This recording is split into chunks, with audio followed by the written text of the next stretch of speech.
Racket चल रहा है, उसका संचालन करने वाले कौन लोग हैं, उसके पीछे किन किन की भूमिका है।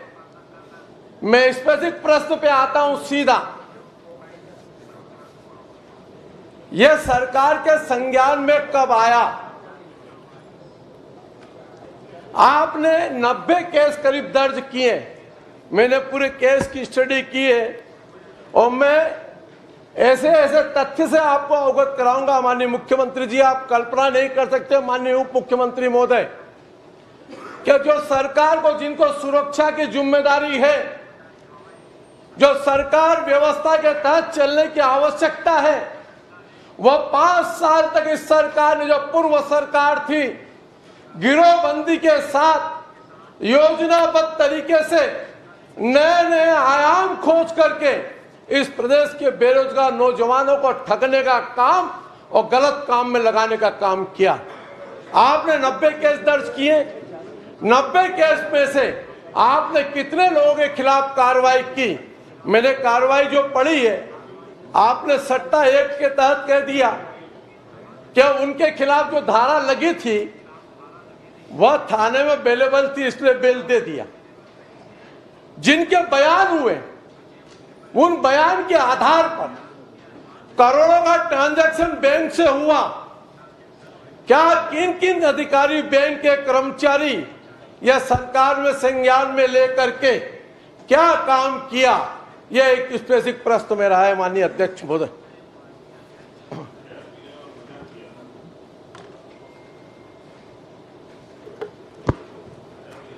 माननीय अध्यक्ष महोदय, माननीय सदस्य का यह प्रश्न सचमुच बहुत लाजमी है और उनकी चिंता भी वाजिब है।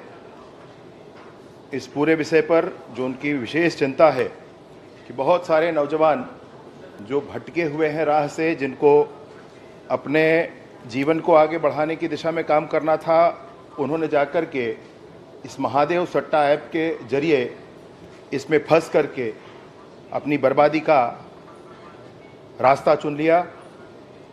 मैं आपसे ये बात बताना चाहता हूं माननीय अध्यक्ष महोदय कि इस विषय पर कुल 90 एफआईआर हुए हैं। सन 2022 से इस पर एफआईआर हो रहे हैं। रायपुर में 36 प्रकरण पंजीबद्ध हैं, दुर्ग में 23 प्रकरण पंजीबद्ध हैं, बिलासपुर में 2 प्रकरण पंजीबद्ध हैं, जांजगीर में 2 प्रकरण पंजीबद्ध हैं और सूरजपुर में भी 4 प्रकरण पंजीबद्ध हैं माननीय महोदय।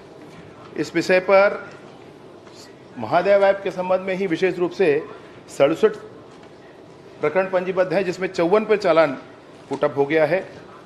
साथ ही साथ अन्य जो ऐप हैं उनके संदर्भ में भी एफआईआर हुए हैं और उस पर काम चल रहा है। दुबई के संदर्भ में माननीय सदस्य महोदय ने जानना चाहा है कि दुबई में कुछ लोग हैं और उन्होंने ही इसको पूरा संचालित कर रखा है। पूरा छत्तीसगढ़ जानता है और तो पूरा भारत ही जानता है इस विषय को कि दुबई में हमारे ही छत्तीसगढ़ के कुछ लोग हैं, उन्होंने ही इसको संचालित कर रखा है।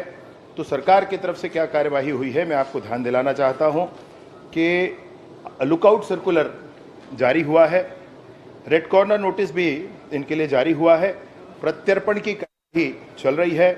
बैंक अकाउंट भी 507 हमारे यहाँ, आपको मैं बताना चाहूँगा कि रायपुर में बैंक अकाउंट फ्रीज होने की प्रक्रिया में है। उसमें से 221 फ्रीज हुए हैं और उसमें 1,16,71,696 ये राशि भी फ्रीज हुई है। इसके अलावा और विभिन्न स्थानों पर, जैसे दुर्ग में 436 बैंक अकाउंट, सूरजपुर में 38 बैंक अकाउंट, जांजगीर में 5 बैंक अकाउंट, इनके भी फ्रीज होने की प्रक्रिया जारी है। इस विषय पर माननीय अध्यक्ष महोदय कार्यवाहियां भी हुई हैं।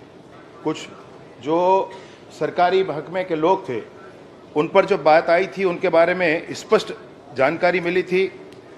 एनफोर्समेंट डायरेक्टरेट की जांच के बाद जब उनको जेल में भेजा गया था, विभाग के संदर्भ में, विभाग के ध्यान में जब ये विषय आया था तो उनको सस्पेंड किया गया है, बर्खास्त किया गया है, 2 अब भी जेल में हैं, ये किया गया है। और विशेष रूप से जो चर्चा का विषय है, विभिन्न चर्चा का विषय है जिसके संदर्भ में माननीय सदस्य कह रहे थे, उसके संदर्भ में भी जैसे ही ये विषय आधिकारिक तौर पर या प्रामाणिकता के साथ सरकार के विभाग के संज्ञान में आएगा, मैं उनको आश्वस्त करना चाहता हूँ, वह भी युवा मोर्चा से हैं, मैं भी युवा मोर्चा से हूँ। जो आग उनके दिल में है वो आग मेरे दिल में है, और मैं बिल्कुल उनको ये कहना चाहता हूँ कि ये पीर भी पर्वत सी हो गई है और इसको निसंदेह पिघलनी चाहिए, और इस हिमालय से भी माने कोई गंगा निकलनी चाहिए। 100% जैसे ही विषय सामने आएगा, 1 घंटा नहीं लगेगा विष्णुदेव सरकार को इस पर फैसला लेने में, 1 घंटे के अंदर कार्रवाई की जाएगी। महादेव और गंगा का बहुत संबंध है। गंगा जो निकली है महादेव की जटा से ही निकली है। महादेव ऐप का जवाब जब आप दे रहे हो तो उस गंगा की याद किए हो। मंत्री जी कुछ प्रश्न करना चाहें? माननीय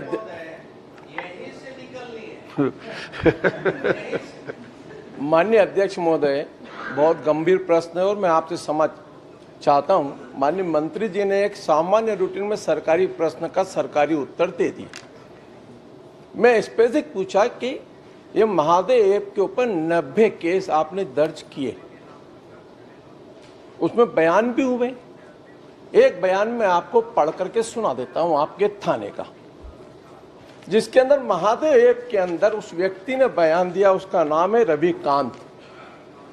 उसने एक बयान में कहा कि फलाने फलाने में बेरोजगार था, मैं घूम रहा था, मेरा कहीं कुछ नहीं था। मेरा एक दोस्त ने मुझे कहा कि चल भाई तेरा अकाउंट खुला देता हूं।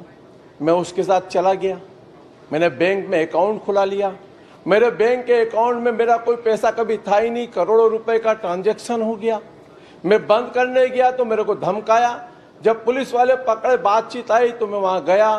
कोर्ट में जब मैं बैंक में गया तो फलाने फलाने का नाम लिया उसने। वो बार बार रिक्वेस्ट कर रहा है कि मेरा अकाउंट नहीं है, मेरे अकाउंट में कैसे लेन देन हो जा रही है। उसके बाद में भी वो किसी के खिलाफ कोई कार्रवाई नहीं हुई। ये एक नहीं है, ऐसे हजारों प्रकरण हैं।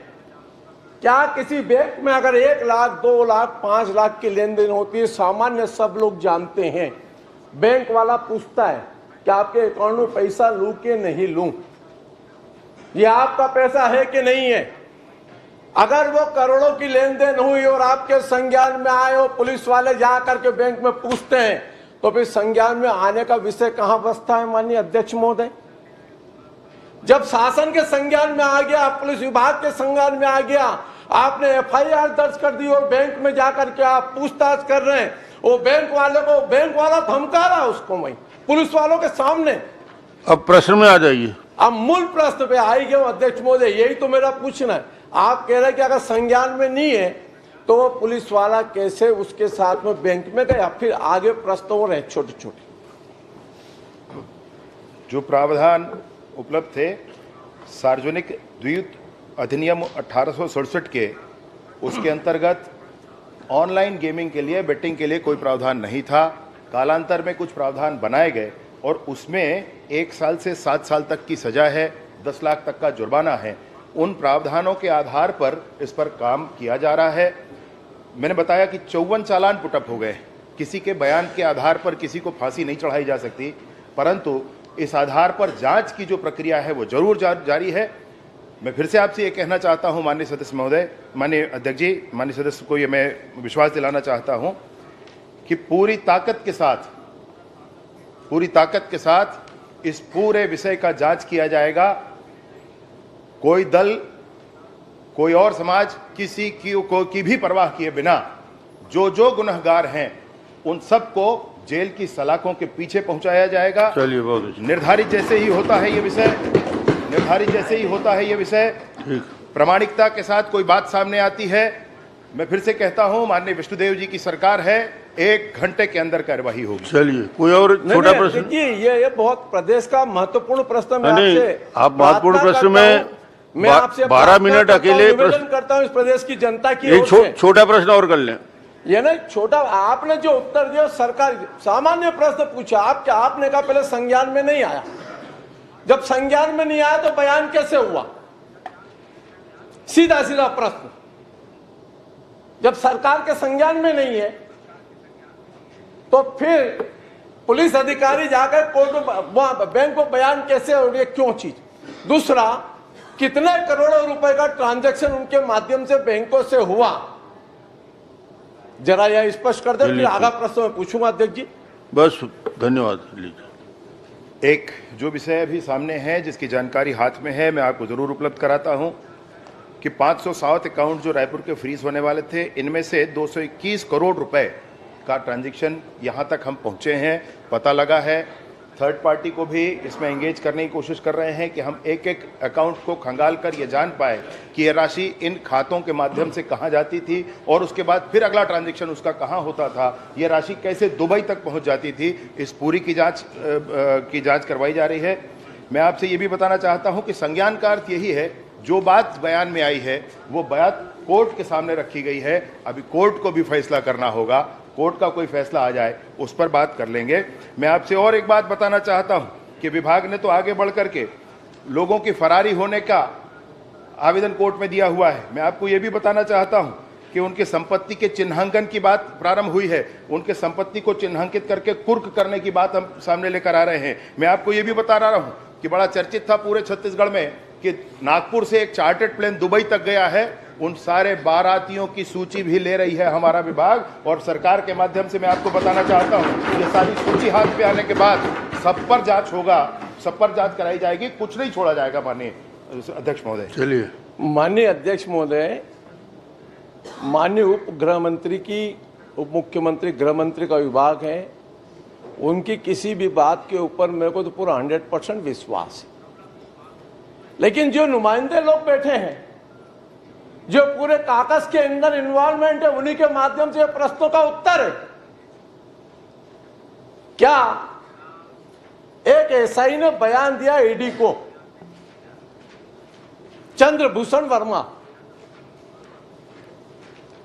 उसने किन किन के नामों का उल्लेख किया और उन पर क्या कार्रवाई करेंगे?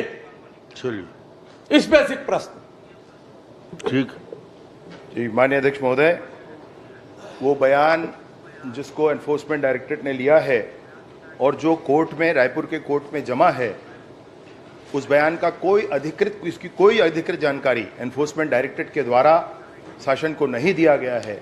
ये जानकारी आने के बाद, अधिकृत जानकारी आने के बाद, प्रामाणिकता उसमें है तो तुरंत कार्यवाही की जाएगी। मैं बिल्कुल इस बात को कहता हूं आपसे। फिर मैं आपके संज्ञान में लाता हूं, विभाग फिर आपको गुमराह कर रहा है। 3 जनवरी को शासन को पत्र आ चुका, 30 तारीख को फिर रिमाइंडर आ चुका। 3 जनवरी, अगर तारीख नहीं है तो तारीख बता देता हूं। ईडी के द्वारा शासन को भेजा गया, जब कोई संज्ञान में नहीं लिया, उत्तर नहीं दिया, तो 30 तारीख को फिर वापस रिमाइंड आया। अगर उसका बयान पूरे सुर्खियों में समाचार पत्र से लेकर के, सोशल मीडिया से लेकर के आम जनता के बीच में चल रहा है। मैं एक छोटा सा उदाहरण देता हूं अध्यक्ष महोदय, माननीय उप मुख्यमंत्री जी, एक छोटा सा उदाहरण, विभाग की गंभीरता। कल मेरा एक प्रश्न था और प्रश्न लग नहीं पाया। पीडब्ल्यूडी के खिलाफ में एक प्रश्न, मेरी एक शिकायत की किसी ने, फर्जी शिकायत, और उस समय भी मैंने जनता से कहा कि इसकी जांच कोई रिटायर्ड जज से करा लो। तत्काल मुख्यमंत्री ने लिखा, तत्कालीन समाज के उस समय के मुख्यमंत्री, एफआईआर दर्ज की जाए और ईओडब्ल्यू को केस गया, जिसके कोई तथ्य नहीं है, जिसकी कोई जानकारी नहीं है। एक आदमी ने आवेदन दिया और ईओडब्ल्यू इतना सक्रिय हो गया और तत्काल उसकी विवेचना के लिए डिपार्टमेंट के अंदर आ गया। चलिए मूल विषय में आइए। तो मूल विषय यही है अध्यक्ष महोदय कि अगर 3 तारीख से लेकर 30 तारीख तक आने के बाद में भी किन अधिकारियों को बचाने का काम हो रहा है, इसके पीछे बड़े बड़े लोग हैं। इसकी जो उस समय के तार थे, उसके अंदर नाम है, किसी को 30 लाख रुपया महीना, किसी को 50 लाख रुपया महीना, किसी को 1 करोड़ रुपया महीना। यह मैं नहीं कह रहा हूं, पूरे समाचार पत्र से और सुर्खियों में छपा है। तो क्या सरकार स्वयं विवेचना के रूप में, क्या संज्ञान में लेकर के, क्या इसकी जांच नहीं कर सकती? आज तक ईओडब्ल्यू ने इसके ऊपर जांच क्यों नहीं की? क्या यह सरकार इस केस को सीबीआई को देगी? क्योंकि इसके दार उद्देश्य तक जुड़े हुए अध्यक्ष महोदय, और ये दूध का दूध और पानी का पानी होना चाहिए, यह मेरा आग्रह है। ठीक, धन्यवाद।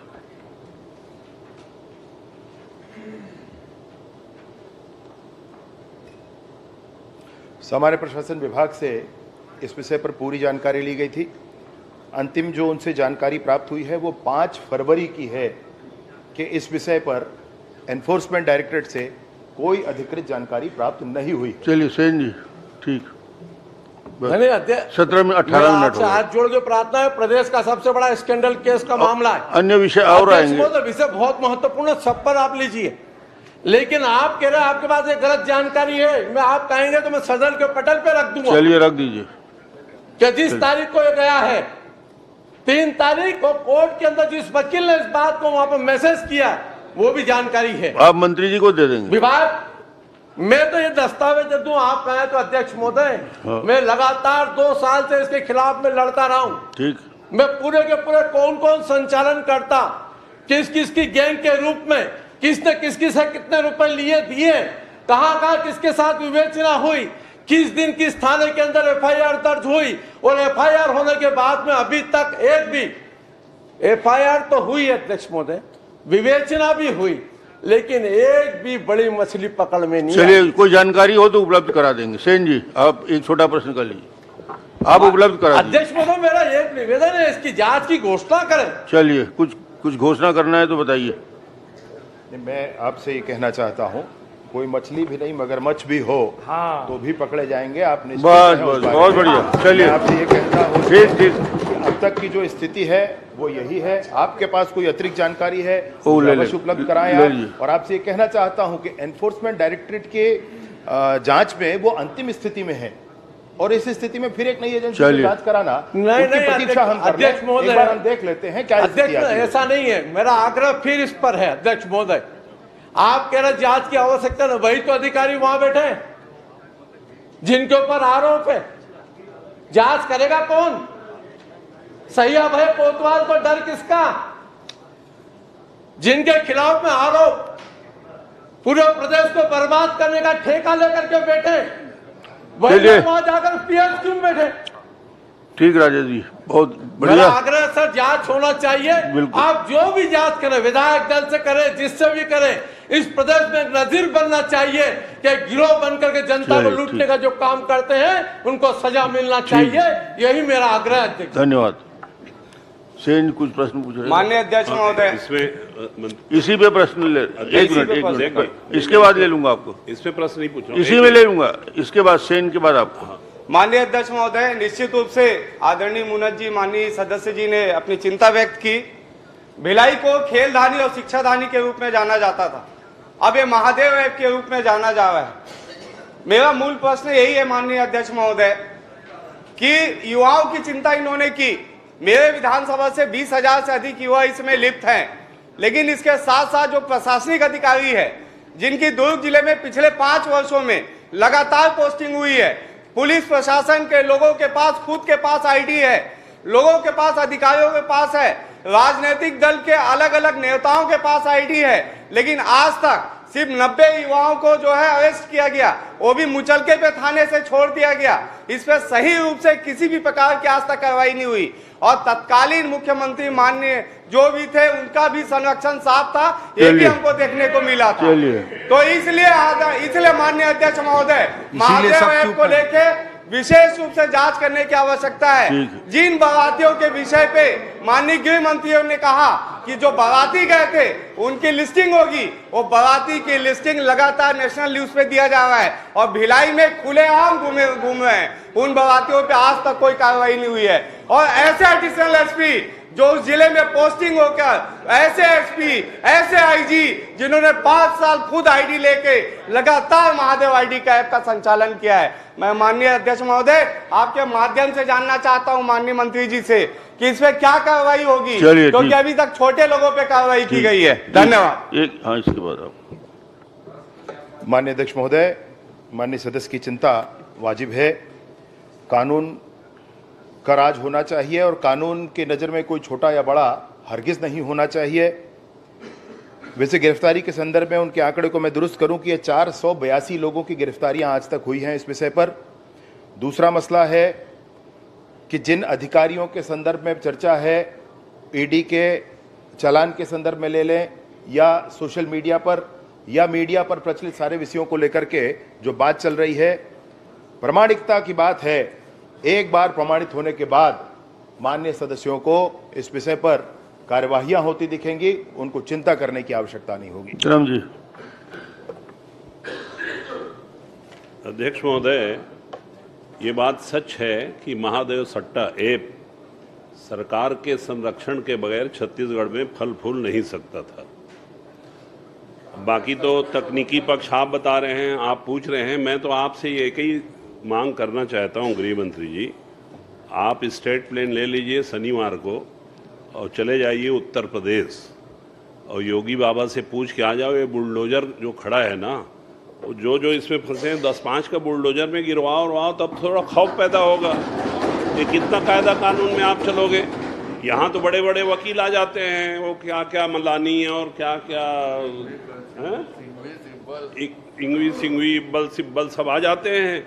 आप कहाँ पुरोगे 1-1 करोड़ फीस वालों के सामने में? बुलडोजर को मारो, ड्राइवर को कुछ खिलाओ पिलाओ, भेज दो, तोड़ ताड़ के आ जाए, तब थोड़ा खौफ पैदा हो। चलिए, बहुत अच्छा। खौफ का नाम पुलिस है। श्रीमती संगीता सिन्हा अपराधियों में चलिए, के घर में पुलिस नहीं खड़ी होती है। धन्यवाद। और ये 300 जो पकड़ाए हैं 10-5 को उड़वा दो आप। महादेव सट्टा पूछ रहे? नहीं, मैं एक पूछ लेता हूँ। उमेश पटेल जी के स्थान पे पूछ रहे हैं, प्रश्न क्रमांक 2। मैं माननीय अध्यक्ष, आपका नंबर बाद में आएगा। नहीं, माननीय अध्यक्ष महोदय, किसमें पूछ रहे हैं? महादेव पे? मैं महादेव सट्टा में। 1 मिनट रुक। माननीय हमारे सदस्य राजेश मुणत जी ने जो प्रश्न उठाए हैं, पूरे प्रदेश में लाखों करोड़ों लोग बर्बाद हुए हैं और उनको जो सह देने वाले हैं आज भी मस्त यहाँ घूम रहे हैं, लेकिन जो विवेचना जो आई, जिनके ऊपर कार्रवाई होनी चाहिए, कार्रवाई हुई नहीं, और वास्तविक में ये कार्रवाई नहीं होगी तो ये सट्टा चलते रहेंगे, ऐप चलते रहेंगे। आज आपका भी प्रश्न है, बाकी लोग छोटे लोग को पकड़ना आसान होता है, कार्रवाई होनी चाहिए और कार्रवाई हो नहीं रही। माननीय अध्यक्ष महोदय, संक्षिप्त करिए। इसलिए उसमें जांच होनी चाहिए और कोई ना कोई जांच की घोषणा करनी चाहिए।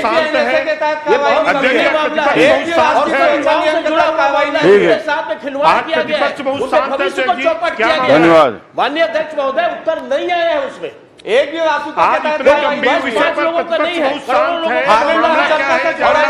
लोगों को भविष्य चौपट करने का काम किया गया है। इसलिए माननीय मंत्री जी, मैं आपसे कहना चाहता हूं कि यदि उनके भविष्य को सुरक्षित रखना चाहते हैं और ये जो महादेव सट्टा जो खिलाने वाले जो घूम रहे हैं, ऐसे लोगों पर आप कार्रवाई नहीं करेंगे और उनको नहीं रोकेंगे तो आने वाला भविष्य युवाओं का ठीक नहीं होगा। इसलिए इस पर तत्काल कार्रवाई की घोषणा करनी चाहिए। संगीता सिन्हा जी। माननीय अध्यक्ष महोदय, माननीय मुख्यमंत्री, एक मिनट संगीता, माननीय मंत्री जी का जो बयान आया मुझे अपर्याप्त लगता है। उसमें ये विषय जितना गंभीर है, कोई कमिटमेंट सरकार की ओर से आना चाहिए कि इसको हम समयबद्ध ढंग से इतने दिन में निराकृत करेंगे करके। ये बड़ा ज्वलंत विषय है। मैं माननीय मंत्री जी से आग्रह करूंगा, जो 5 साल जो पोस्टिंग हुई है वहाँ पे जितने भी अधिकारियों की छोटे छोटे लोग ही इसमें गिरफ्तार जांच की जाए। अध्यक्ष जी, 5 साल दुर्ग जिले में बस जितनी पोस्टिंग हुई है उसकी जांच किया जाए। 26 मिनट हो गए। चलिए, आदरणीय अगला प्रश्न जी। आप 26 मिनट हो गए, बिल्कुल सहमत हूं आपसे। लेकिन निर्णय नहीं निकल पाया। निर्णय तो कुछ नहीं, वो उत्तर वही है। माननीय अध्यक्ष जी, इस प्रदेश का सबसे आप बड़ा इतना घोषणा कर दीजिए कि 5 साल जितनी पोस्टिंग हुई है उन अधिकारियों की जांच होगी। केंद्रीय गृह मंत्री तक इस पर चिंता व्यक्त कर चुके हैं माननीय अध्यक्ष जी, और हम लोग लगातार ये विषय इतना ही है कि उसमें जो भी है समयबद्ध घोषणा करें, क्या उनके खिलाफ में कार्रवाई की जाएगी। माननीय अध्यक्ष जी, इस प्रदेश से जुड़ा हुआ कोई छोटा मोटा फैसला नहीं है अध्यक्ष जी। अपनी सरकार आप घोषणा करें ना। आदरणीय वैशाली नगर में पान ठेला चलाने वाला युवा आईफा अवार्ड पर फाइनेंस किया हुआ है, आईफा अवार्ड पर फाइनेंस का हुआ है। चलिए, दूसरे प्रश्न में आ जाइए। धन्यवाद। आपने कहा कि महादेव की जटा से गंगा निकली है। हाँ जी, तो निकल तो नहीं रही गंगा, कहीं रुक गई है अध्यक्ष महोदय? कम से कम इस मंदिर से अच्छा संदेश चला जाए, इस मंदिर से अच्छा संदेश चला जाए, कार्रवाई होना चाहिए, इस मंदिर से अच्छा संदेश चाहिए। ठीक है, जवाब देने खड़े हो गए मंत्री जी खड़े हैं भाई। महादेव ऐप को लेकर हमारी सरकार को बड़ा रवैया अपनाना पड़ेगा। 5 साल जो दूसरे पोस्टिंग थी, जिनकी अधिकारियों की, उनकी जांच होनी चाहिए। चलिए, मंत्री जी कुछ बोल रहे हैं, उसके बाद दूसरे क्वेश्चन। मैं आपसे यही कह रहा हूं कि जांच केंद्र की एजेंसी कर रही है, एनफोर्समेंट डायरेक्टरेट कर रही है, और उनका जांच अंतिम स्थिति में है, वो चालान पुटअप कर चुके हैं। अरे आप प्रतीक्षा कर लें, एक बार उस चालान को देख लें, जो आप चाहते हैं वो चालान में है। एक मिनट, माननीय उपगृह मंत्री जी, 164 के बयान के तहत ईडी का बयान अपने आप में कोर्ट में दिया हुआ बयान माना जाता है। अगर नहीं है तो विभाग क्लियर कर लें। धारा 164 के तहत जो बयान दिया गया है चंद्रभूषण ने, और एक सुप्रीम कोर्ट का फैसला जयललिता जी के उसमें आया है कि इसके अंदर वह पार्टी नहीं बन सकते और उनको 15 दिन में इस पर फैसला करना पड़ेगा। सुप्रीम कोर्ट का एक फैसला हो चुका है। जब इतना सब कुछ साक्ष्य होने के बाद में भी आप किनको बचाना चाहते हैं? किसी के नहीं है, ये किसी के नहीं है, ध्यान रखना। ये सिर्फ कुर्सी के सलाम करने वाले हैं। जिन जिनको आप बचाना चाह रहे हो वो किसी के नहीं है। वही अपने ऊपर डंडा चलाए हैं, वही आंसू गैस फेंके हैं, वही फर्जी केस बनाए हैं, और वही आपको लिख करके दे रहे हैं कुछ नहीं होना है, महादेव की जटा से गंगा निकलनी चाहिए। और आपने कहा ये दर्द मेरा नहीं है, दर्द आपका भी है, इस पे कोई न कोई फैसला होना चाहिए। ये उम्मीद है। मोड़े जी जेन ताक दी तीन जरबे कर ही चिंता जान करा।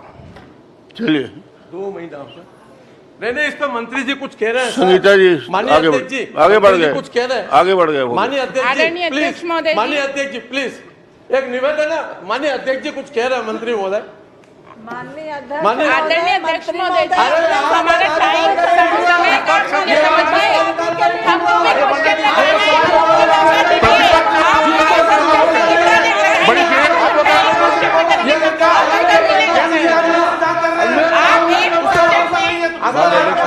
एक मिनट बैठिए, नीरज जी बैठिए, एक मिनट बैठिए। चलिए दो महोदय, आखिरी लाइन बोल लीजिए। सबके संज्ञान में इस बात को लाना चाहता हूं कि ईडी के प्रेस नोट जो एनफोर्समेंट डायरेक्टरेट के वेबसाइट पर रिलीज होता है उसमें बहुत सारे नाम हैं, और उनके लिए अधिकृत जानकारी हमको ईडी उपलब्ध करा दे, ये इसके लिए हमने प्रक्रिया भी प्रारंभ कर दी। आप थोड़ी प्रतीक्षा कर लें, वो होगा जो आपके मन में है। चलिए घोषणा संगीता जी, दिन में ये घोषणा कर दो, महीने भर में, 2 महीने वो में। बस राजेश जी हो गए। चलिए संगीता जी। आदरणीय अध्यक्ष महोदय जी, मुख्यमंत्री आवास योजना के तहत हितग्राहियों को प्रधानमंत्री आवास योजना ग्रामीण में नहीं जोड़ा गया। तो ये मेरा पहला क्वेश्चन है अध्यक्ष महोदय जी, मंत्री जी से, कि ऐसे परिवार जिनका नाम 2011 की सूची में छूट गया था, जिनको मकान दिलाने के लिए पूर्ववर्ती सरकार ने मुख्यमंत्री आवास योजना के लिए सर्वे कराया था, तो आदरणीय अध्यक्ष महोदय जी उत्तर में आया है कि आवास योजना को, मुख्यमंत्री आवास योजना को प्रधानमंत्री आवास योजना में नहीं जोड़ा जाएगा। तो मैं ये पूछना चाहती हूँ मंत्री जी से कि प्रधानमंत्री आवास योजना में नहीं जोड़ेंगे तो उन परिवारों का क्या होगा जो परिवारों को एक किश्त मिला है। और एक दूसरा प्रश्न एक और है अध्यक्ष महोदय जी, उत्तर आया है वर्तमान में आवास प्लस के नामित हितग्राहियों को भी प्रधानमंत्री आवास योजना ग्रामीण के तहत आवास प्रदान किए जाने का निर्णय लिया गया है। तो मैं अध्यक्ष महोदय जी, मंत्री महोदय जी से पूछना चाहती हूँ कि अगर निर्णय लिया गया है तो ये निर्णय कब तक प्रभावशाली होगा और कब से लागू होगा? कुछ मापदंड होगा या बदलाव हुआ वो भी आप बताएंगे। माननीय अध्यक्ष महोदय, ये बड़ा ही मार्मिक प्रश्न है और माननीय सदस्य के इस चिंता का मैं हृदय से स्वागत करता हूं, अभिनंदन करता हूं। ऐसा ही मार्मिक प्रश्न एक बार पूर्ववर्ती सरकार के माननीय मंत्री टी.एस. सिंहदेव जी के हृदय में भी उठा था, जब 8 लाख आवास के लिए उन्हें बार बार प्रयास किए, परंतु वो आवास नहीं मिल पाया था, और नहीं मिल पाने के कारण उन्होंने उस पद से त्याग भी दी, पद से को छोड़ भी दिया था, विभाग उन्होंने छोड़ दिया था। आज फिर से ये विषय है प्रधानमंत्री आवास के संदर्भ में। विष्णुदेव जी की पालनहारी सरकार है और उस सरकार का बिल्कुल स्पष्ट निर्णय है, 18 लाख आवास गरीबों को दिए गए हैं। मैं आपको इस विषय पर भी बताता हूँ, इस विषय पर भी कह रहा हूँ माननीय सदस्य महोदय। इसमें माननीय अध्यक्ष जी ये जो सर्वे कराया गया था 2011 की सूची और 2016 की सूची, इन दो सूचियों के आधार पर प्रधानमंत्री आवास दिया जाता है। एक अलग से सर्वे राज्य की सरकार ने कराया, उनके अपने अलग पैमाने थे, उनका अपना अलग डाटाबेस था। अब ये कैसे हो सकता है कि वो सर्वे में, वो जो राज्य सरकार का सर्वे है उसके माध्यम से प्रधानमंत्री आवास दे दिया जाए? आदरणीय अध्यक्ष महोदय जी, 2011 का सर्वे चल रहा है और उसके बाद सर्वे हुआ ही नहीं है। केंद्र सरकार ने सर्वे कराया ही नहीं है। 12 से 13 साल हो गए। उसके बाद पूर्ववर्ती सरकार ने मुख्यमंत्री आवास योजना के तहत उनको दिया, और मैं फोटोग्राफ भी दिखा दूंगी अध्यक्ष महोदय जी। इसमें वो लोग हैं जो मुख्यमंत्री आवास योजना के तहत पहला राशि जो मिला है उसमें लोग अपना घर बनाना शुरू कर चुके हैं। तो उन परिवारों, उन गरीब परिवारों का क्या होगा जो शुरुआत कर चुके हैं? आपने इसमें कहा कि उसको नहीं जोड़ा जाएगा, तो अगर नहीं जोड़ेंगे तो इतने लाखों करोड़ों परिवार हैं, उनका क्या होगा? वो गरीब लोग हैं जिनको छाया नहीं है अध्यक्ष महोदय जी। बारिश में उन लोग 3-4 परिवार एक साथ रहते हैं। जो लोग आवास को रोकते थे अब आवास की चिंता कर रहे हैं। लाखों करोड़ों परिवार की बात नहीं है भाई, ये आपके जो छत्तीसगढ़ सरकार के द्वारा पिछला कराया गया सर्वे है उसके आधार पर जो आवास दिया जाना है वो लगभग 47,000 आवास है।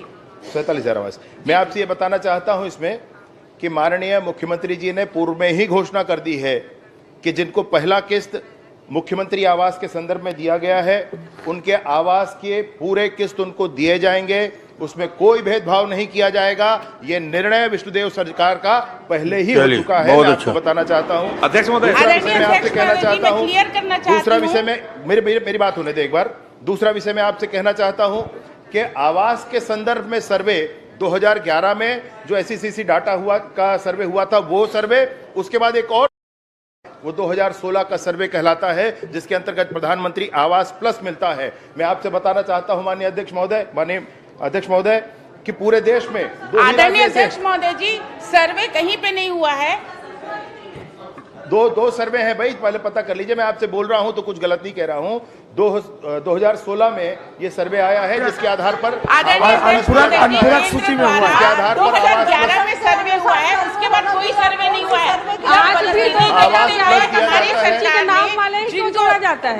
मेरी बात सुन ले एक मिनट।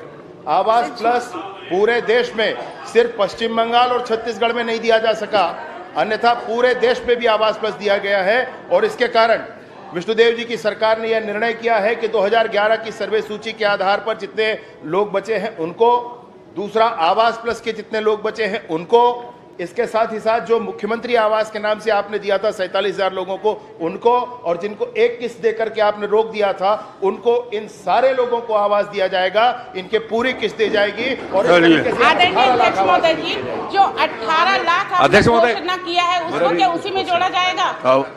जो आपने घोषणा किया है अभी नया, क्या उसको पुराने में जोड़ा जाएगा? हाँ बिल्कुल, आपसे कह रहा हूँ आपसे। नहीं, नया जुड़ेगा कि नया आप देंगे 18 लाख की उसी में जोड़ेंगे आप? अध्यक्ष महोदय, ये हम देंगे का अर्थ नहीं होता है भाई। माननीय अध्यक्ष महोदय। आदरणीय अध्यक्ष महोदय जी, हम अगर गांव में जाते हैं, पिछले बार जब आप यहाँ बैठे थे उस समय आप कितना आवास के लिए चिल्लाए। जब आपको मौका दिया है सर, जनता ने आपको मौका दिया है, तो आप उनके साथ, जनता के साथ धोखाधड़ी मत कीजिए। आप उनको आवाज दिलाइए जिनको जरूरत है, जो अभी सही। आप एक छत के नीचे 3-4 परिवार रहते हैं, इतना बता दीजिए 18 लाख आवास कब तक दे रहे हैं? चलिए घोषणा कीजिए, जो मुख्यमंत्री आवास योजना है उसको प्रधानमंत्री से जोड़ने का संजय जी बता रहे, सुन लीजिए आप सुनिए जरा मेरी बात भाई। इस विषय पर ऐसा है, ये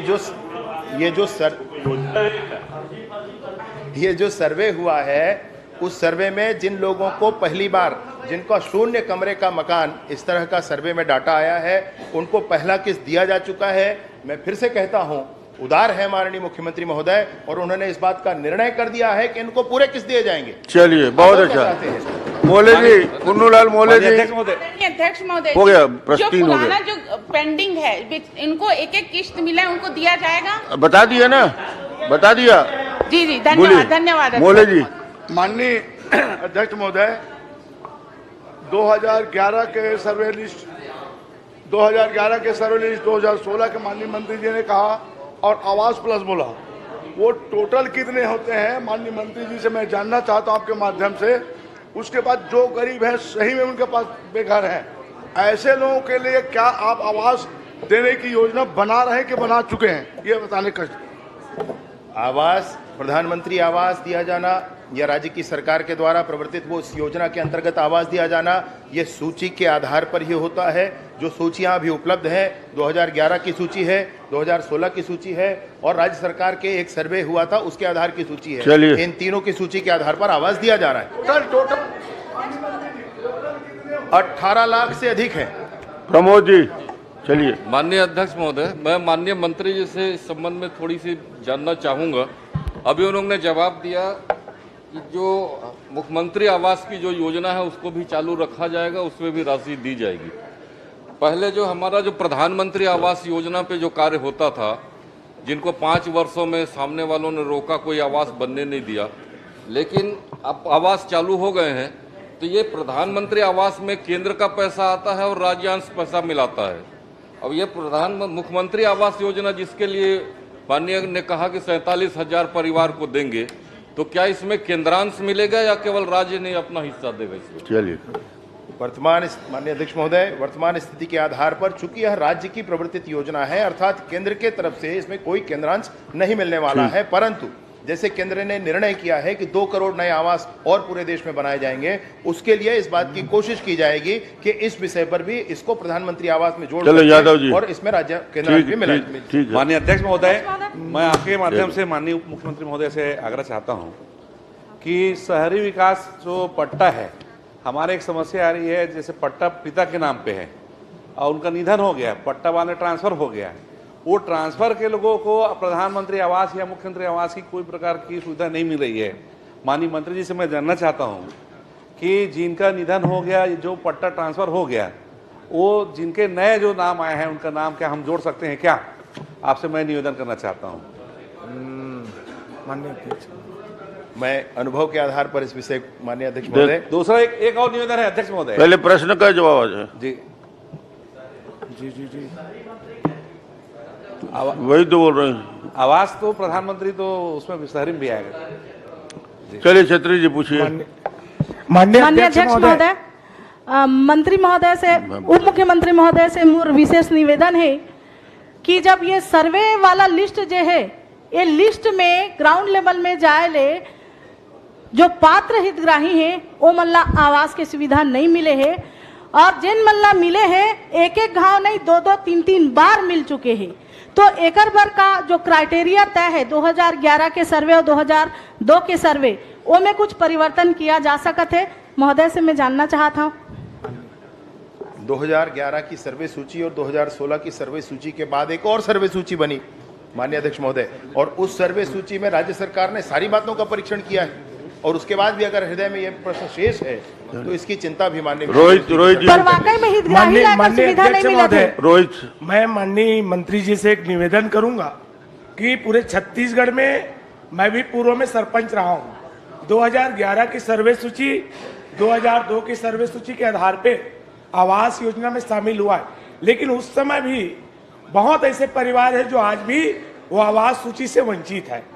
माननीय मंत्री जी से निवेदन करूंगा कि जो वास्तविकता में जो पात्रता परिवार है उसको पुनः आवास सूची में शामिल करने के निवेदन करना। चलिए भावना जी पूछिए। इससे में आवास से संबंधित एक जानकारी और एक प्रश्न भी है। जो अभी जो गांव में या जो तालाब के किनारे जो निवासरत है, उनको चूंकि पट्टा उनका नहीं बन पाता है, तो हर तरीके से आवास से वो वंचित है। तो क्या आने वाले समय में कुछ योजनाएं बनेंगी कि जो तालाब के किनारे जो काफ़ी सालों से जो बसाहट है, उनके आवास के विषय में आगे क्या संभावना है? ये बहुत मूल क्वेश्चन है अध्यक्ष महोदय, तो मंत्री जी से ये पूछना चाहूँगी। चलिए एक बार फिर बताएं तो क्या कह रहे हैं माननीय? तालाब के ऊपर जो आवास बने हुए हैं, क्या उनको भी पट्टे आवास दिया जा सकता है? उनकी कई पीढ़ियां निकल चुकी, 40-50 सालों से वहीं पर वो निवास है, लेकिन पट्टे का और आवास का उनका प्रावधान नहीं है अभी। जी माननीय अध्यक्ष महोदय, माननीय सदस्य ने पहले जो प्रश्न किया था, 2002 की कोई सर्वे सूची नहीं है जिसके आधार पर आवास दिया जाए। आवास सिर्फ 2011 और 2016 की सर्वे सूची के आधार पर दिया जाता है।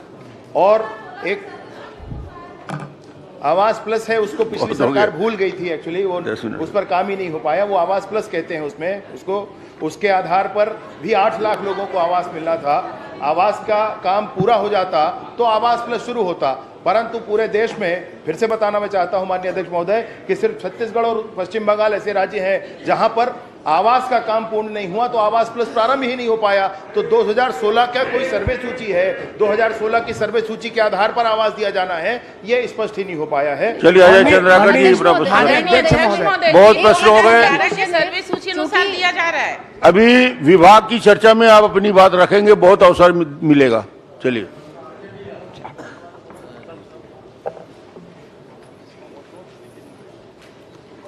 माननीय मंत्री जी, मैं आपसे जानना चाहता हूं कि आपका विभाग बड़ा सक्षम विभाग है। माननीय मंत्री जी, आपका विभाग भारी सक्षम है। 1 महीने में आपने पूरे प्रदेश का सर्वे करवा दिया 2023 में। तो ये मैं आपसे ये जानना चाहता हूं, ये सर्वे करवाने की 1 महीने में अचानक सर्वे करवाने की जरूरत क्यों पड़ी, और सर्वे के रिपोर्ट के आधार पर जो अनुशंसाएं मिली उसमें आपने क्या क्या नीति कार्यक्रम स्वीकार किए, और सर्वे के रिपोर्ट को सरकार ने क्या स्वीकार कर लिया? माननीय अध्यक्ष महोदय, क्रिकेट के मैदान में सचिन तेंदुलकर आ जाए या सदन में माननीय अजय चंद्राकर जी आ जाए, एक जैसी ऊर्जा और एक जैसा उत्साह लोगों में होता है। माननीय ये फास्ट बॉलर है बैटिंग। माननीय महोदय के माननीय सदस्य के इस विषय पर कि 2023 के सर्वे सूची एक ही साल में सरकार ने कैसे सर्वे कर लिया, 1 महीने में सरकार ने कैसे सर्वे कर लिया। ये विभाग मूलतः पूर्ववर्ती मंत्री आप ही रहे हैं, आप ही की आधारशिला पर यह विभाग आगे बढ़ता है। आपने ही जो प्रतिमान स्थापित किए हैं उसको पार करना बहुत बढ़िया। ठीक, मैं आपसे ये जरूर कहना चाहता हूं कि ये जो सर्वे हुआ है, इस सर्वे के आधार पर इसका फिर से भौतिक परीक्षण नहीं हुआ है, परंतु इसमें जो 0 कमरों के मकान हैं, कच्चे कमरों वाले, उन आवास के लिए भौतिक सत्यापन भी किया गया है और उनको स्वीकृत भी किया गया है। मैं आपको जरूर बताना चाहता हूं। नहीं माननीय, आप सिर्फ मकान में केंद्रित हो गए। मैंने ये पूछा है कि 1 महीने के सर्वे में आपको सर्वे की जो रिपोर्ट मिली है उसके आधार, उस सर्वे रिपोर्ट को क्या आपने स्वीकार कर लिया, और उस आधार पर आपने क्या नीति कार्यक्रम बनाए आपने लिखा है उसमें, और क्या बजट उसके लिए निर्धारित किया। यदि मैं पूछूंगा कि सिर्फ आवास का, तब आवास का विषय आएगा। अभी तो मैंने पूरे सर्वे के बारे में पूछा है आपसे, आवास तक अभी पहुंचा नहीं हूं मैं। माननीय अध्यक्ष महोदय, इसी विषय पर मैं आपसे कह रहा था कि सर्वे हुआ है, डाटा सामने आया है, और उसका अंतिम भौतिक सत्यापन ये होने के बाद उसकी स्वीकार्यता की बात आती है। भौतिक सत्यापन उसमें से एक पोर्शन का किया गया, बाकी डाटा का भौतिक सत्यापन नहीं किया गया। और वो 47,090 ऐसे लोग थे जिनको चिन्हांकित करके, जिनका सर्वे में आया था कि इनके पास एक भी कच्चा मकान रहने के लिए नहीं है, उस पोर्शन का सत्यापन करके उसको स्वीकार करके और उस पर योजना बना करके काम किया गया है। ये पूरी योजना के पूरा सर्वे होने के बाद आपने एक अंश का ही भौतिक सत्यापन के आधार पर करवाया, क्योंकि जो बाकी आपके सर्वे के रिपोर्ट हैं वो बड़े शर्मनाक हैं। तो उस पर फिर भौतिक सत्यापन सरकार ने क्यों नहीं करवाया? जब सिर्फ आवास भर का क्यों करवाया, इसका कारण मुझको बता दीजिए। क्योंकि आप परिशिष्ट आप पढ़ेंगे तो छत्तीसगढ़ की स्थिति तो बड़ी बदतर है, फिर आपके उसके सत्यापन आपने क्यों नहीं करवाया? और आवास जो आपने दिया है, ये लोग प्रधानमंत्री आवास, मुख्यमंत्री आवास बोल रहे थे, क्या मुख्यमंत्री आवास नाम की योजना चालू की गई उसके लिए, कि कोई दूसरा योजना बनाई गई जिसका वित्त पोषण आप स्वयं करेंगे कि केंद्र सरकार करेगी? तो शर्मनाक स्थिति है सर्वे में। तो उसके बाकी का भौतिक सत्यापन आप कब तक करवाने जा रहे हैं, कब तक स्वीकार करेंगे? इसको एक ही का क्यों करवाया? और उसमें ये जो 47,090 आवासहीन परिवारों को आवास दिया गया, ये आवास न्याय योजना के नाम पर दिया गया माननीय महोदय। और वित्त पोषण का विषय है तो ये केंद्र के किसी भी योजना का अंश नहीं है। यह पूर्णतः राज्य का है, अर्थात केंद्र से किसी वित्त पोषण का प्रश्न ही उद्भूत नहीं होता है। मैं आपके इस पूरे विषय के लिए यही कहना चाहता हूं कि इस पूरे सर्वे को कराने के बाद इसमें बहुत सारे आंकड़े आए हैं, उन आंकड़ों की जानकारी भी आपको उपलब्ध कराई गई है। अब परिशिष्ट में क्या दिया है और क्या क्या हुआ है, जितना काम हो सका है इसमें वो आपके समक्ष है। इस डाटा को यूज करना या नहीं करना, इसका एक निर्णय करके और इस पर आगे कार्यवाही करेंगे सर। नहीं माननीय, मैंने आपसे पूछा कि बाकी जो आपके आंकड़े आए हैं, माननीय अध्यक्ष महोदय आपसे आग्रह करूंगा थोड़ा सा, जैसे शौचालय युक्त परिवार 30 लाख हैं, छत्तीसगढ़ में टोटल परिवार 72 लाख हैं, तो 42 लाख परिवारों के पास शौचालय नहीं है, जबकि छत्तीसगढ़ में हमने अनुमति ली थी 280-290 गांव को मुक्त ODF घोषित हो चुका है, 280-90 गांव को छोड़ के। तो ये आप इसको शुरू करेंगे क्या? आपने लिखा है उसमें अस्थायी विद्युत कनेक्शन 12,36,662, माने इतने आवास में बिजली ही नहीं है। तो ये तो छत्तीसगढ़ की बड़ी दर्दनाक स्थिति है। आप देखिए थोड़ा सा, जो आप उज्ज्वला गैस 18 लाख बांटे हैं बोल रहे हैं, उज्ज्वला की वेबसाइट खोल लीजिए, 36 लाख बढ़ गए। तो ये पूरा 14 करोड़ आपका या तो घोटाला है, एक महीने में आपने कर लिया, या तो इन सब में आप कार्रवाई कीजिए। ये लोग छत्तीसगढ़ की स्थिति को बर्बाद कर दी है, या तो 5 साल में ये माना जाएगा। तो मैं तो आपकी सरकार है तो कार्रवाई आपने करवाइए, 3 महीना 4 महीना। अब आप देखिए, आप सुन लीजिए, और ये आप मजदूरी में संलग्न परिवार 25 लाख हैं, एक्टिव जॉब कार्ड, कुल जॉब कार्ड को तो छोड़ दूं, एक्टिव जॉब कार्ड जो है आपके 32 लाख हैं। आप अपनी वेबसाइट खोल लीजिए। तो आप इसको सर्वे को यदि सही मान रहे हैं कि नहीं मान रहे हैं, भौतिक परीक्षण आपने एक ही में करवाई, इस शर्मनाक स्थिति से मुक्त करने के लिए आप कब तक इसका भौतिक परीक्षण करवा के नीति कार्यक्रम इसके लिए बनाएंगे? या आप इसको अस्वीकार करते हैं तो अस्वीकार करते हैं, यह कहिए सदन में, क्योंकि जो आपने पहले कहे हो और आज के आंकड़े दोनों में जमीन आसमान का अंतर है। और इसलिए मैंने कहा कि 1 महीने में किया गया सर्वे एक घोटाला है। कृपया स्थिति स्पष्ट कीजिए, क्योंकि यह सरकार के द्वारा करवाया गया सर्वे। छत्तीसगढ़ ODF है कि नहीं है, ये बताइए आप। माननीय अध्यक्ष महोदय, इन सारे आंकड़ों को माननीय सदस्यों को भी उपलब्ध कराया गया है और ये सारे आंकड़े सबके सामने हैं। जो सर्वे हुआ है उसमें जो निकलकर सामने आया है डाटाबेस बन जाने के बाद, वो सबके सामने है। भौतिक सत्यापन इसका नहीं हुआ, मंत्री तो जी, इसको अंतिम न माना जाए। इसके भौतिक सत्यापन के उपरांत ही इसको स्पष्ट हो जाएगा। माननीय मंत्री जी, 25 लाख आपने लिख के दिया है एक में, आपके ही विभाग के वेबसाइट में 32 लाख आंकड़े हैं एक्टिव। आप किसको सही मानेंगे, मुझको ये बताइए। दोनों में से आपके अस्थायी कनेक्शन दोनों में अलग अलग हैं। भौतिक सत्यापन पूरा नहीं किया गया है, ये मंत्री जी का जवाब में आ गया है। अध्यक्ष महोदय, इसके बाद कोई स्पेसिफिक प्रश्न है तो करिए। मैंने यही कहा, इन्होंने पहले ही जवाब में कह दिया कि भौतिक सत्यापन नहीं किया गया। छत्तीसगढ़ की दोनों आंकड़े सरकार के, माननीय अध्यक्ष जी, भौतिक सत्यापन की जरूरत नहीं है। भौतिक सत्यापन दिख रहा है, सरकार के वेबसाइट में जॉब कार्ड के आंकड़े दिख रहे हैं, स्थायी कनेक्शन के आंकड़े दिख रहे हैं, आवासहीन के आंकड़े दिख रहे हैं, सबके आंकड़े दिख रहे हैं, बेरोजगारों के आंकड़े दोनों में आज अलग अलग मंत्री जी ने बताया। प्रश्न करिए ना। आंकड़े दोनों दिख रहे हैं, तो इसमें सत्यापन की क्या जरूरत है? आप कौन इसको मान रहे हैं कि जो आपके विभागीय आंकड़े वेबसाइट में दिख रहे हैं उस आंकड़े को मानते हैं? ये बता दीजिए, सत्यापन नहीं कर रहे तो। नहीं, माननीय अध्यक्ष महोदय, ये जो सर्वे हुआ है, सर्वे के आधार पर डाटाबेस बना है और उसके आधार पर एक रिपोर्ट बनी, उसमें से एक ही पोर्शन को सत्यापित करके और उस पर कार्यवाही प्रारंभ की गई है। अन्य का सत्यापन नहीं हुआ है। ठीक, अगर ये अन्य का सत्यापन नहीं हुआ है तो इसका करवाएंगे क्या? इस पर निर्णय लिया जाना होगा माननीय अध्यक्ष। ये तो छत्तीसगढ़ की स्थिति आपके एक सर्वे में जब शर्मनाक दिख रही है, तो मेरा आपसे आग्रह है कि इसको सत्यापन करवाएं। मैं 2 बातें आपसे कहना चाहता हूं इस विषय पर माननीय अध्यक्ष महोदय, माननीय सदस्य। इस पर निर्णय करके आपको शीघ्र सूचित करेंगे या इसका सत्यापन करवाएंगे। निर्णय किया जाएगा, बोल कराएंगे आप निर्णय से। जी जरूर। चलिए धर्मजीत जी। आदरणीय अध्यक्ष महोदय, मेरे प्रश्न का मंत्री जी ने विस्तृत लिखित उत्तर दिया है। मुझे उनके उत्तर पर कोई आपत्ति नहीं है। मैं सिर्फ दो चीज़ उनसे जानना चाहता हूं, अध्यक्ष महोदय, कि असंगठित और संगठित मजदूर में क्या वो मजदूर भी शामिल हैं जो यहाँ से कमाने खाने हैदराबाद जाते हैं?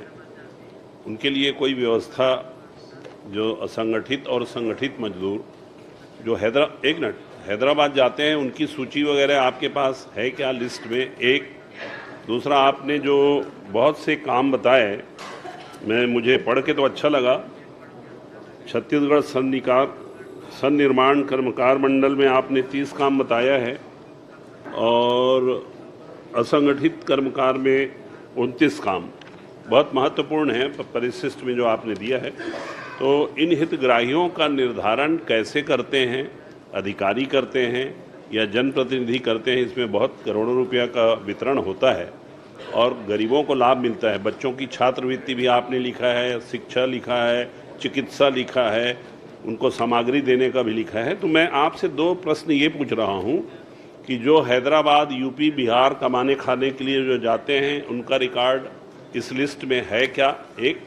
दूसरा, ये जो आप जो योजना बना के 60 योजना लगभग है, इसका निर्धारण हितग्राही का चयन किस प्रक्रिया से होता है और क्या इसमें विधायक या अन्य जनप्रतिनिधि शामिल रहते हैं क्या? माननीय अध्यक्ष महोदय, हमारे वरिष्ठ सदस्यों ने बहुत ही महत्वपूर्ण बात कही है। वैसे उन्होंने जो अपने प्रश्न किए थे उसमें प्रश्न नहीं किए थे। बाकी जो हमारा मजदूरों के लिए, श्रमिकों के लिए बहुत सारी योजनाएं संचालित हो रही हैं और उसका जनप्रतिनिधियों की सलाह मशविरा मजदूरों से कैसे उनको दिक्कत है और कैबिनेट में इसका फैसला होता है कि मजदूरों को किस किस रेट पर उनको अलग अलग योजनाओं का लाभ दिया जाए। और जो प्रवासी मजदूर हैं, संगठित असंगठित श्रमिक हैं, उनका पंजीयन होता है। वर्तमान में पंजीयन 80,000 प्रवासी श्रमिक पंजीकृत हैं। इस तरह से और उनको अनेकों योजनाओं का लाभ अलग अलग दरों के माध्यम से मिलता है, उनका पंजीयन भी होता है और हर चीज़ों में मजदूरों को कैसे हित हो सके उसके लिए काम किया जाता है। मंत्री जी, मैं बहुत स्पेसिफिक क्वेश्चन पूछ रहा हूँ। आप तो श्रमवीरों की नगरी से आए हैं, आपको लेबर के प्रॉब्लम के बारे में सबसे ज़्यादा ज्ञान तो आपके पास है। इतनी जो योजनाएं आप संचालित कर रहे हैं सरकार के जन कल्याणकारी कार्यक्रम की, इसका निर्धारण कौन करता है? अधिकारी करते हैं या जनप्रतिनिधि करते हैं? जनप्रतिनिधि करते हैं तो कौन सी मीटिंग में करते हैं? मैं तो 20 साल में आज तक के कभी इस मीटिंग में गया नहीं हूँ, इसलिए आपसे पूछ रहा हूँ कि जरा बता दीजिए कि क्या इन हितग्राहियों के चयन की कोई प्रक्रिया है? क्या उनको पैसा देने के लिए पात्र लोगों की स्वीकृति के लिए कोई मीटिंग होती है? और नहीं होती है तो क्या आप ये व्यवस्था करेंगे क्या? ये आपसे पूछ रहा हूँ। छत्तीसगढ़ श्रम कल्याण मंडल अंतर्गत संगठित क्षेत्र के श्रमिकों के योजना आवेदन नियोजक के माध्यम से मंडल को प्राप्त होता है, जिसका प्रशिक्षण उपरांत श्रम कल्याण आयुक्त द्वारा स्वीकृत किया जाता है और आवश्यकता पड़ता है तो कैबिनेट में भी ले जाते हैं और वहाँ पर आप मेरी बात से होता है वो तो मेरे को भी मालूम है, पहली दूसरी के बच्चे लोग भी जानते हैं। हर चीज़ का इलाज कैबिनेट है, तांत्रिक अंगूठी टाइप का। मैं ये पूछ रहा हूँ मंत्री जी कि ये हितग्राहियों का चयन कौन करता है कि इन हितग्राहियों को क्या क्या देना है? जिले वाइज होता है कि मंडल में होता है कि मंत्रालय में होता है? इसको बताइए ना एक। और दूसरा ये बता दीजिए कि बिलासपुर जिले के मजदूरों के हितग्राहियों के चयन के लिए क्या बिलासपुर के जनप्रतिनिधियों को या कोरबा के जनप्रतिनिधियों के संग आपके अधिकारी बैठक लेके तय करेंगे या अधिकारी वो कौन प्रमुख सचिव बताए थे वही कर देंगे? ये आप बता दीजिए।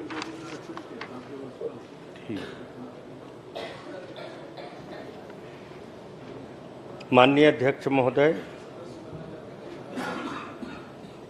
श्रमिकों का निर्माण श्रमिकों का रूप में 90 दिन से अधिक कार्य करने का प्रमाण पत्र जो ठेकेदार, श्रम नियोजक, श्रम निरीक्षक, ट्रेड यूनियन द्वारा जारी हो और आधार कार्ड, बैंक पासबुक, प्रथम पेज, स्क्रीन बार पंजीयन होने पंजीयन, 5 साल के वैध तस्पात, 5 वर्ष में नवीनीकरण, लाइव फोटो, इसके माध्यम से उनका चयन होता है। उस प्रक्रिया के साथ में उनका लाभ दिया जाता है। आप ठीक बोल रहे हैं, आप मेरी मंशा नहीं समझ पा रहे हैं। माननीय सदस्य, मैं भी सहमति रहा हूं आपकी जानकारी में। इसमें सीमित संख्या नहीं होती है। इसमें लगभग सभी मजदूरों को कि उनके बच्चों की शिक्षा के लिए पैसा देना है। अगर कोई प्लम्बर है तो प्लम्बर के उनको औजार देंगे, अगर कोई राजमिस्त्री है तो राजमिस्त्री के औजार देंगे, अगर मजदूर है तो मजदूर को खुदाई के लिए रापा, गैती, कुदाली वो देंगे। ये सभी मजदूरों के लिए है, इसलिए इसमें कोई सिलेक्शन नहीं है। जितने लोग आवेदन करेंगे उनको सबको उपलब्ध करवाया जाएगा। मुझे कुछ नहीं चाहिए, आपके शहर के एक महापुरुष इसमें थे। अरे मोहल्ले जी पूछ रहे हैं कि क्या क्या औजार देते हो। वो एक बड़े अब मोहल्ले जी को जो औजार चाहिए वो तो हम नहीं दे सकते। नहीं, मेरा मतलब ये है मंत्री जी कि कम से कम आप ये तो कर सकते हैं कि हमारे क्षेत्र के किन किन श्रमिकों को क्या क्या आपने व्यवस्था दी, सुविधा दी, उसकी सूची तो आप अपने लोगों से उपलब्ध करवा सकते हैं, अपने अधिकारियों से, ताकि हम उनसे पूछ सकें कि ठीक से पैसा मिला या नहीं मिला। हथियार नहीं मांग रहे हैं, सिर्फ आपसे हम अगली बार से विधायकों की उपस्थिति में ये वितरण कराया जाए ताकि विधायकों की जानकारी मिले। ये मत कराइए। मैं थोड़ा डरा गड़बड़ हमारा नहीं, इधर होता है गड़बड़। कि पिछली सरकार में ये जो निगम मंडल में जो प्रश्नकाल समाप्त। वो एक बड़े नेता के बहुत खास थे, उनको करते थे।